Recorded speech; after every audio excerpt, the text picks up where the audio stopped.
What is going on, guys? What is happening, guys? We are breaking down game one between the Sixers and the Miami Heat. The Sixers get the L here tonight, 106-92. We're breaking down our top takeaways. We're breaking down the player of the game and overall team grades. Joining me, I've got my man Tiago down there at Tiago PHL. What's up, Tiago? What's going on, Chris? Good to be back. It's a rough start to the series, but yeah, some positive takeaways, man. This is not a lost cause by any stretch of the imagination. I think there's going to be some good takeaways, but overall, a loss is a loss, and that's how the Sixers start this series, down 1-0. Yep. And then we've got my man from Party on Broad, my co-host. He is Rob Blangy. Follow him on Twitter at Philly_Madness. What's up, Rob? Yeah, look, I tweeted after the game. Now, I know the big joke is I'm Mr. Negative, but I tweeted out after the game that the final score does not tell the whole story of tonight. Yeah. To me, the story is you can compete with the Heat, and that's without Embiid. I think you can compete with the Heat. I think you are a favorite team with Embiid personally. Not good, but there's blame to go around, and the one thing that is just going to drive me nuts from this fan base, I was talking to you guys before we came on, is everyone's going to want to just point the blame in one direction. And if you watch this game, it's more than one thing, and we have to try and keep an open mind when we're talking about this. I mean, we'll get into it tonight, but I honestly came out of this game going, all right, they can play with this team. They can beat this team. I agree. Let's get into that in a little bit, but let's just break it down. Top takeaway. Steven says, I've seen enough that we can take this to 7. Yang is on. This is a game Glenn must play Charles Bassey, Thibault, and Shake Moore to avoid that fatigue. Real just off the cusp. I agree, Rob. People want to point the blame at DeAndre Jordan. It is an embarrassment. People want to point the blame at Doc. Breaking, you're not going to beat teams in the NBA when you shoot 15% from 3 in a game. You're not going to be beating playoff teams in the second round when Furkan Korkmaz is getting major minutes. This is just the reality of the beast. So my takeaway is, it's not Doc. It's not DeAndre Jordan. The Sixers didn't get it done, especially the role players. They got out-hustled. They got killed on the glass. 15 offensive rebounds by the Miami Heat. That is an embarrassment. The Sixers role players just let this team down. George Niang, DeAndre Jordan, it was a massive, massive failure. And I agree, Rob, this was a game. The Sixers were in this game, and I fully agree with that comment that, Joel Embiid changes the entire narrative of what this series means, because you look at what the Sixers lacked in this game, it was Joel Embiid. So what about you, Tiago? Lead us off, man. What's your take? Yeah, from the positive side, like Rob was saying, the open shots the Sixers got came in abundance. I thought that the Sixers got a ton of good looks offensively. And like Rob said, they just were not falling tonight. So you start thinking about what that looks like over the course of a 7-game series. I'm confident enough that those shots are going to balance out, and a lot of those open threes are going to turn into buckets. So I thought that was a positive. I thought that the Sixers small lineup in the second quarter, right? So they tried Niang at center. They played Paul Reed at center. I thought those were very positive minutes overall for the team, and they were able to kind of get back in the game. So you see how they have one alternative for the non-Joel games. That being said, you touched on it, Chris. It's an embarrassment they're watching DeAndre Jordan on the court in a playoff game. This is flat-out embarrassment. And I understand that the Sixers are shorthanded, and it's an issue, but this guy cannot play basketball. He was a minus 12, 3 minutes into the game. He didn't go back again until the start of the second half, and he was again a -4 and a -5. If Doc Rivers thinks that he's going to play DeAndre Jordan and win the game, it's just not going to happen, man. The guy's done and he's washed. So it's a little bit concerning that Rivers still sees DeAndre Jordan as a solution. And if you're watching the game, Miami has a bullseye the moment that he comes in the game. He cannot rim protect. He cannot rebound. They attack him off pick and roll. So, we'll see. But it's concerning, man. That is just not going to get it done with the Miami Heat. So this team just doesn't have the options, man. They just don't have the options. I disagree with that a little bit because One guy who did not play tonight was Thibault. Played very little. And what you can do is you can play Thibault at the 4, try Harris at the 5, and you can mix and match different lineup combinations and not just rely on Paul Reed and DeAndre Jordan. He also has Charles Bassey, who doesn't really play either. So he's got other alternatives to DeAndre Jordan, and he continues to double down on that nonsense, man. It's an embarrassment. It's flat out an embarrassment. So. Charles Bassey getting last-minute play time in this game just twists the knife so hard for me. This is a guy that should have had his minutes ramping up after the All-Star game, and it just kills me, man. It just kills me. Doc is a problem. Let me be clear. Doc is a problem, but at the end of the day, the Sixers had way too many unforced turnovers. They could not shoot a lick from the perimeter. The personnel is just not good enough. When you're going up against a deep quality team like the Miami Heat didn't play exceptional either. The Sixers just didn't hit shots. They just didn't hit shots. What about you, Rob? What's the takeaway?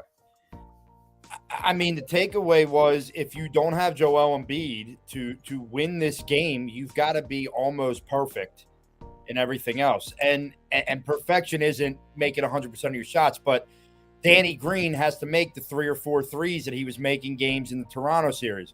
George Niang has to hit 3 out of 7 instead of go 0 for 7. Listen, when Paul Reed was in there, I loved his energy, but he has to make some of those layups that he misses. That change a game when you're down 4 and you could get to within 2 or whatever it might be. Dodge, I think you hit the nail on the head, and I just think that we in this town are so focused, and this is at every sport, at every level. We're always so focused on the coach. We don't talk about the talent. The bench had 8 points. At one point tonight, they were being outscored 31-8. Tyler Herro outscored him 22-8 by himself at that point. You know what I mean? It's just like, you can't play DeAndre. And I agree, like DeAndre Jordan's embarrassment out there, but it's like, okay, well, then what do you do? These guys, James Harden can't play 48 minutes. Tobias Harris isn't going to play 48 minutes. You got to play bench guys, and you need something from them, even more so when you don't have your Joel Embiid. And, look, I kind of agree with Tiago. I think these shots probably fall as you go forward in a series here. And offensively, they got open looks. You can yell at Doc all you want for guys in the game or whatever, but if the offense is getting open looks, I'm sorry to let Sixers fans know this, but Doc doesn't miss the shot. You know what I mean? Like, shooting 15% from 3 is on the players, and we have to understand that the players have got to knock down shots when they're open. Just to piggyback off of that real quick, I know Tiago wants a response to that, but DeAndre Jordan was absolutely garbage. Yeah. But the Sixers nearly had 3 times as many turnovers than three-pointers made in this game. 3 times. 3 times. They had 17 turnovers, and they had, 6 made 3-point. You're not going to win a playoff game. You're not going to win a playoff game when you don't have the depth. You don't have, the shooting. It's just, it is what it is. It is what it is. Tiago, any takes?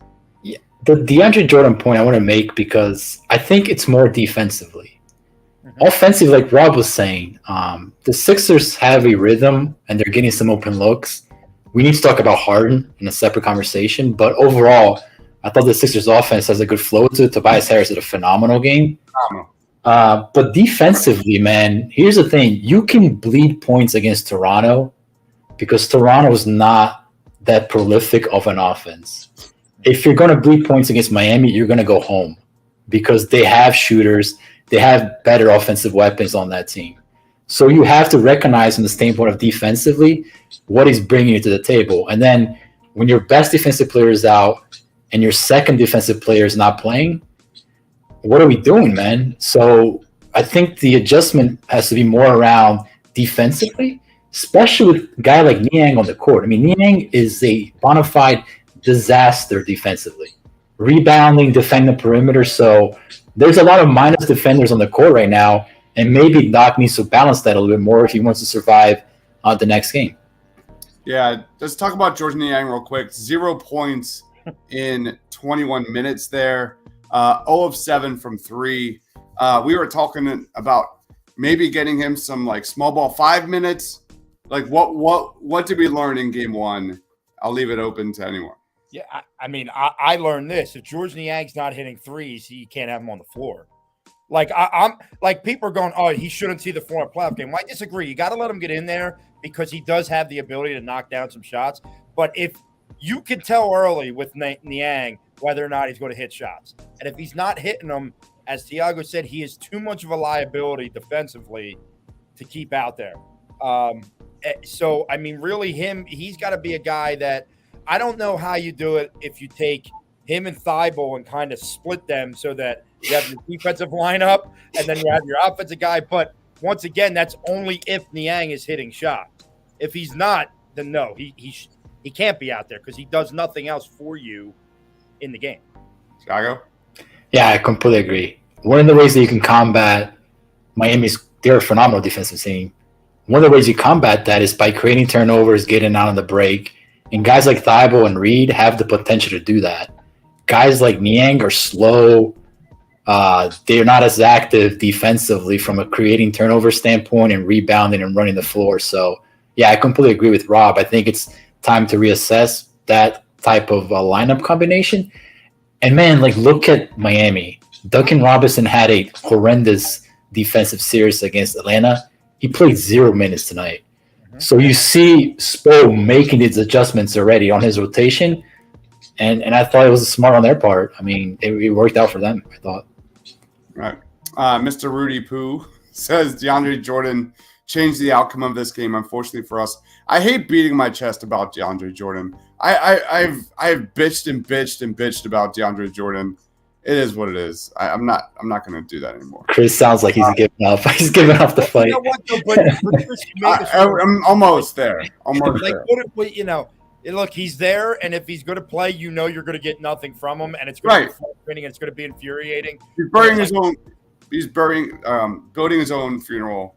Doctor. Yeah, how many times can you bang your own head against the wall about it? Like, yeah, right. Like it's atrocious, and honestly. He should be ashamed of himself because, as Tiago said, we understand that he's getting older, but effort is effort. Yeah. Like whether you're older or not, and when there's certain plays where you look like you're not giving any effort, well, that's not only is it bad for you, but it's a bad look on the coaches that are putting you out there that you don't even give effort. And I hope we don't know, but I hope Doc now, right? He doesn't have Embiid, so he has to constantly be like, all right, we have to look and change things up. The next change should be no DeAndre, but that might be wishful thinking. So let's just say very little DeAndre in game 2. Steven says Tobias Harris is a problem for Miami. We're going to talk about that next. Real quick, Mr. Rudy Poo says Bassie and Reed should be the only rotation at the 4. Kill me now. Yes, I agree. Bassie should have been Sixers should have been getting him prepared for this. DeAndre had 2 rebounds in 17 minutes. Don't ever play Furkan DJ Niang on the court. I wish I could retweet that so hard. Steven said it's called all hands on deck for a reason. Even if it's 3 minutes, you can play Joe, Bassie, Cork. I was at the point in this game where I was like, just put in Isaiah Joe. Like, what's the worst? Yeah, exactly. What's the worst that could happen going on right now? Mr. Rudy Poo says DeAndre Jordan plays drop coverage but doesn't rim protect. We win this game if he doesn't touch the court. It's the same old Sixers story, man. But see, like that, I don't agree with. Like, let me be honest with you. Like, play the hypothetical that Joel Embiid's not hurt. They still probably lose tonight because they shot 15% from 3. Like that if people can't see that as the big glaring problem tonight, I don't know what to tell you. You're tunnel visioned in because you don't like Doc or you don't like something about Doc's coach. Like, yes, it's a problem, but 15% from 3 guys ain't going to get it done in the playoffs, especially when you're a team that's all about getting open looks. And they got them tonight. Yeah. Without Embiid, they got them. So you got to knock them down. All right, Quinn says Doc should have been playing Reed and Bassie during the season. They would be more playable right now. I feel like crying. Mr. Rudy Poo says the post-game reporters refuse to hold Doc accountable with this center rotation. That's not good. More.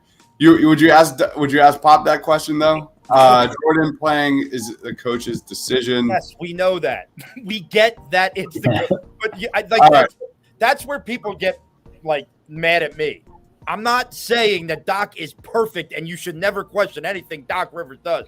What I'm saying is if Embiid was in the game and you shoot 15%, you probably lose that game too. All right, let's go into Tobias Harris because his excellent play in round one had absolutely carried over here into game one against the Miami Heat. Tobias Harris had 27 points, 11 of 18 from the field, 6 rebounds, assist, a block. Tiago, take us through Tobias Harris, who I'm sorry I ever talk shit on Tobias Harris because he was the lifeblood of this team for a good chunk of this game. Yeah, man, this is big time news for the Sixers because if you think about it, with Joel Embiid being out, he's drawing tougher defenders, right? Because there's one less guy to defend, and he's eating those matchups extremely easily. So you think from the standpoint of when Joel comes back, that domino effect, he's going to get a much easier matchup moving forward in games 3 and games 4. So I'm expect that Tobias dominance to continue for the remaining of the series. And then with Tobias, we pick on a lot of things that he doesn't do well. We've done that a lot for the course of the season. But I think it's time for us to start talking about the things that he does really, really well. And he's a very, very good player, man. A shooter. He's been defending this postseason at a very high level. He's able to shoot over smaller guards. He's a matchup nightmare, man. Like I don't think Miami has an answer for him unless they pull like Bam out, and they don't want to burn Bam on Tobias. So it's very exciting because I think he can be an X factor if the Sixers are able to kind of even out the series over the next week. So there were several times in this game where he just took it to Tyler Hero. Like that, there's some storylines building that could really be in the favor of the Sixers 100%. What about you, Rob? What's your take on Toby? Yeah, look, I always thought Toby was just an easy target for people, right? As because of the contract. So everyone takes the contract and they go. But Tobias Harris is a very good NBA player, and he's at his best when he gets the ball early in the shot clock. When he gets the ball later in the shot clock, and now he's forced to have to make a decision, that's when you see the errant Tobias Harris. So when Tobias gets it early and he's playing with and he gets the ball and goes one move and go or just right up with the jump shot, he is a solid number 3 player. And now without Joel Embiid, he's and a James Harden that just can't take over like he used to. I mean, it's not saying he's a terrible player, but James can't do what he used to. You can't say anything bad about Tobias Harris right now. On top of the fact at how hard he's been playing defensively against some of the other team's best players.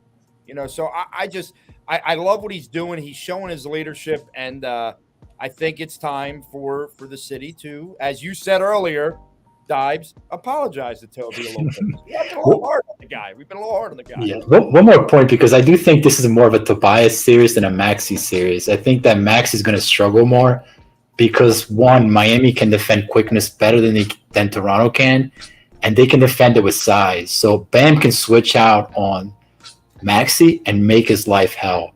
Tobias has the size to shoot over guys and attack. So I expect Tobias to have a better series than Maxey. Then that is not to say that Max is going to have a bad series, just that the way I think the matchup is going to work. Yeah. Steven says, not a pile-on Glenn game, but we all know playing younger players in favor of bigger vets has reared its head.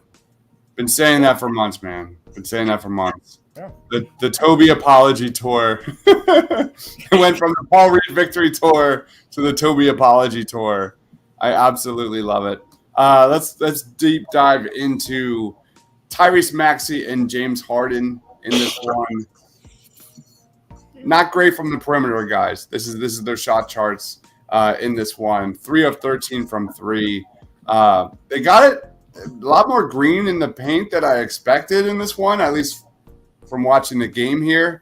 Lead us off, Tiago. Like, what was your take on James Harden versus this Miami Heat defense that suffocated Trae Young? What did we learn? Yeah, 13 shots, man. When you're supposed to take over the game, it's not going to cut it. It's just not going to cut it. I mean, this is the kind of stuff that the Sixers are getting from Ben Simmons. in the playoffs, give and take, without the defense. I think there's two things happening here with James Harden. I think one, they're not attacking the right matchups to start. I thought that they passed on an opportunity to attack Gabe Vincent multiple times. He seemed to attack Vincent pretty well off the dribble, but they kind of didn't take advantage of that. I mean, if you watch a team like Dallas, right, with Luka, I'm not saying Harden's Luka at this point of his career, but Dallas doesn't run any plays for Luka. They pretty much identify who the matchup is and attack over and over again until the opposing team has to get that guy off the court. I feel the Sixers have the same potential with Harden, but they don't seem to lean on that consistently. So I think that's number one. And number two is he's got to be more aggressive, man. Like you get here on a switch, you got to attack. You have to be decisive in attack. So I think there's a little bit of those two things going on. Offensively, man, they need more from James, man. You just need more from him. I think as a playmaker, we talked about it. He's been great, but got to get the score sheet, man. Got to do more on the score sheet. Yeah. What did Harden do in the fourth quarter? Harden had one shot in the fourth quarter. Yeah. He didn't play the first 5 minutes, and the game was completely blown open. Mm-hmm. Thank you, Doc. What about you, Jay? What about you, Rob? Just to give you guys will love to hear this, that it is in his post-game press conference, Doc Rivers says DeAndre Jordan will continue to start, quote, whether you like it or not. So whether you like it or not. so I guess take that, Sixers fans. Take that, Sixers fans. Now I am the type of guy that says I don't care who starts, I only care about who finishes. No. So, shut it down. No, just shut game 2 down. I'll see you back in Philly. Just forfeit. What are we doing here? Oh man, how many more games left before you lose? Oh man. So there's that. But as far as James Harden, he's not the takeover guy anymore. I don't know if part of this is he's still feeling it out here. Now, I'm not giving him excuses, but I've always kind of felt inside, and this is just my opinion, that I'm going to judge James Harden harshly after a full off season, a full training camp, and a full year in the system with Joel Embiid. But, for example, can he have the Chris Paul resurgence that you've seen Chris Paul have in Phoenix? I don't know. I think trying to ask him to do that now, you're just not going to see it. I think the hamstring is probably lingering. But, it's a fear because he can't take over like he used to. And it just doesn't seem like he's willing to take over like he used to. But I don't know. I'm not, look, I don't like the way tonight went, but I'm not just totally dejected you might as well just quit this series now. I just don't feel that way. Yeah.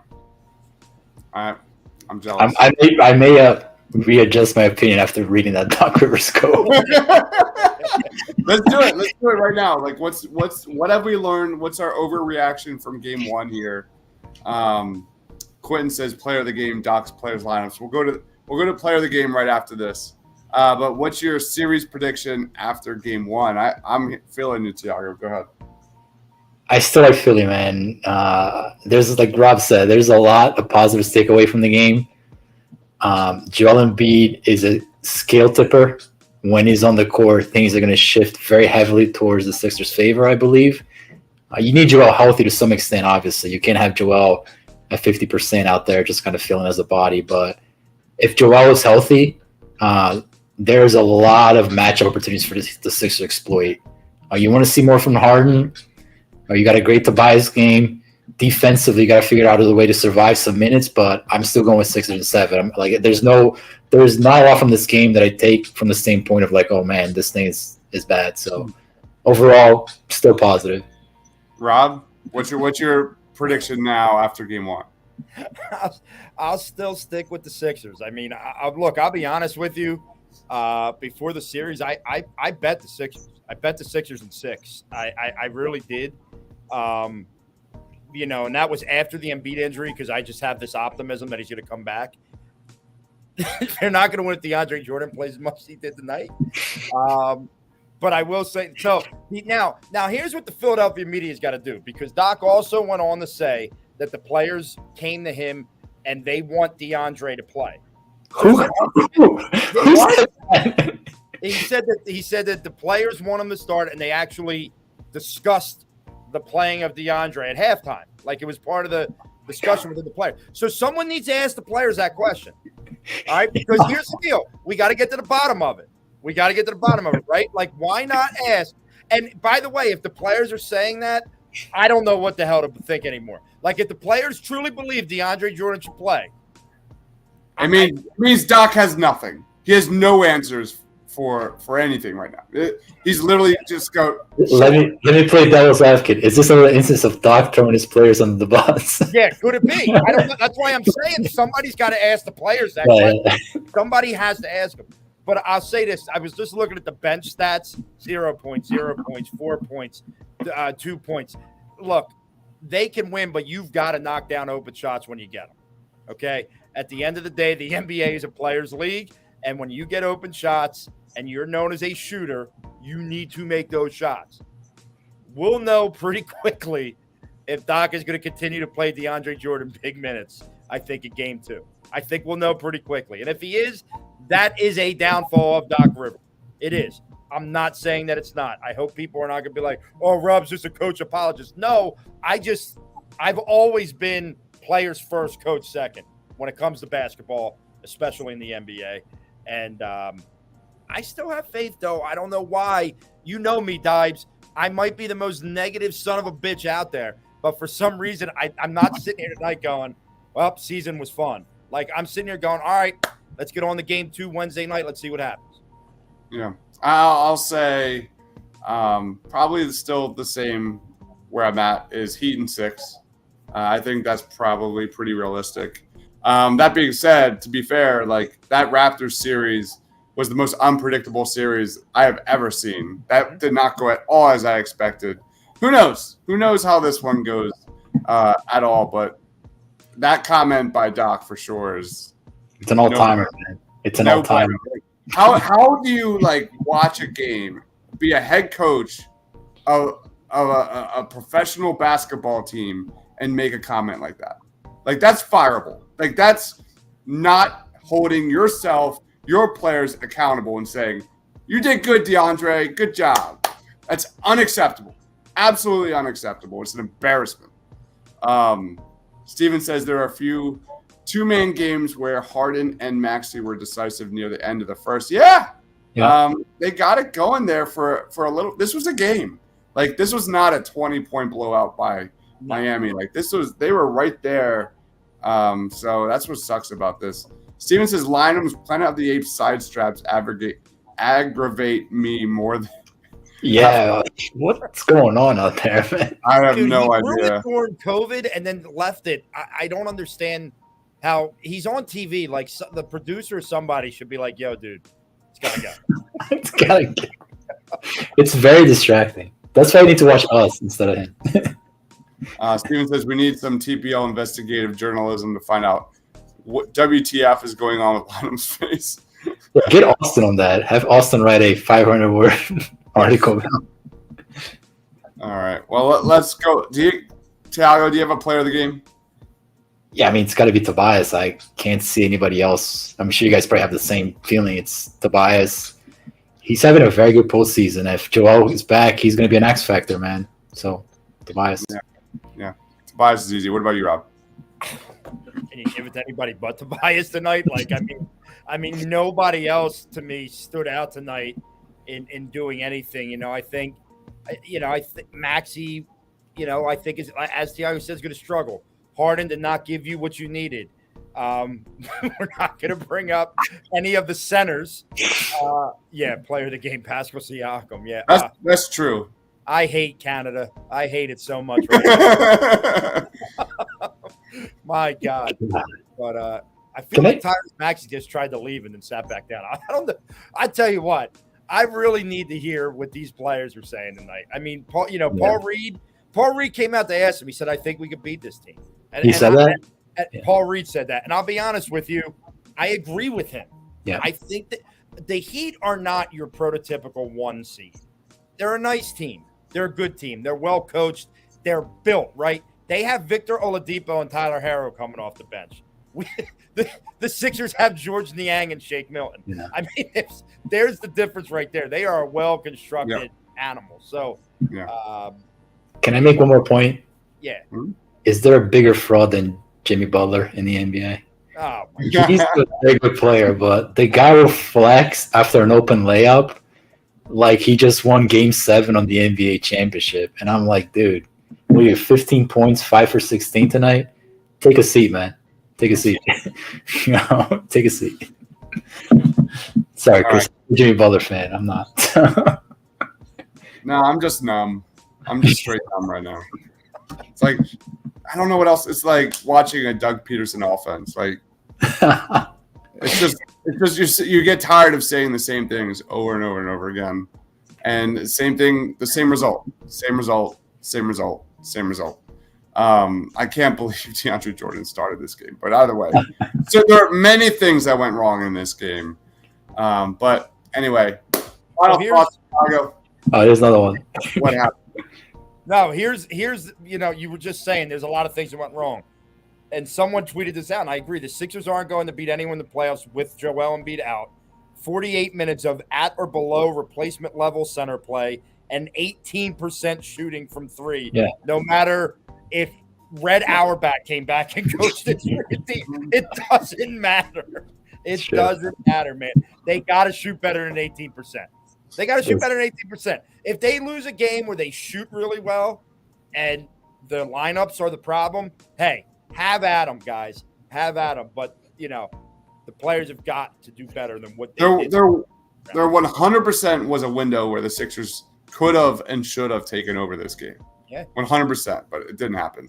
Final thoughts, Tiago. Where can we find him? Yeah, man. Let's keep doing this. So I think the Sixers are going to still win this series. And you can find me at Tiago PHL on Twitter, yelling at Doc Rivers. I get called a hater so much on Twitter. It bothers me. Yeah. I literally said it's not Doc Rivers, and people were complaining in the chat.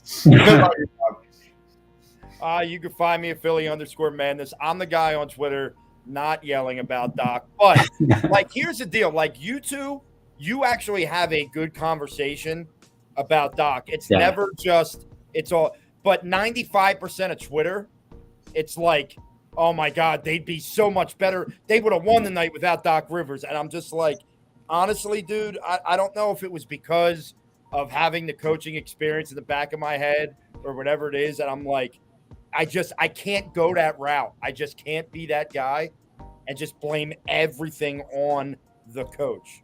I just can't do it. But, I'll be there. I'll be fighting the good fight for the Sixers. I still feel good about them. And let's just pray to God that the masked man is back in Game 3, regardless of what happens in Game 3. Yeah. Quinn says no other coach would play. Listen. Look. You can say that all you want, but I don't actually agree with that. I think there are other coaches that would do it. And I think Rob makes a good point. Doc was not the reason why they lost, but at the same time, Doc should not be playing DeAndre Jordan. Yes. You can think of those things separate. It's like, he played DeAndre Jordan, therefore the Sixers lost. Right. At the same time, you shouldn't be playing DeAndre Jordan, period. But no one can think about it as two separate entities, right? They have to go together, and that's what is infuriating sometimes. Right. Well, what's infuriating is my favorite thing in all sports is to watch young players develop. Watch young players get their chance. The main takeaway of this game is it should have been Charles Bassey. There should have been a plan in place after the All-Star game, after the James Harden trade, to get this guy going. There should have been some type of long-term thinking. You could blame Daryl Morey for this as well because he's a big piece of this too. But for me, the final thought is Charles Bassey getting a few minutes of burn here in the fourth quarter just kills me. I'm dead inside. Charles Bassey is 100% better than DeAndre Jordan, and I don't care. I will die on that hill. But let's wrap it up, guys. Thank you, everyone, for watching. The the Paint Lines. Give this video a like if you love the Philadelphia 76ers and Doc Rivers rotations and DeAndre Jordan. No, I'm just kidding. But anyway, follow my man Rob on Twitter at Philly_madness. He is Tiago at TiagoPHL. Stay awesome, everyone.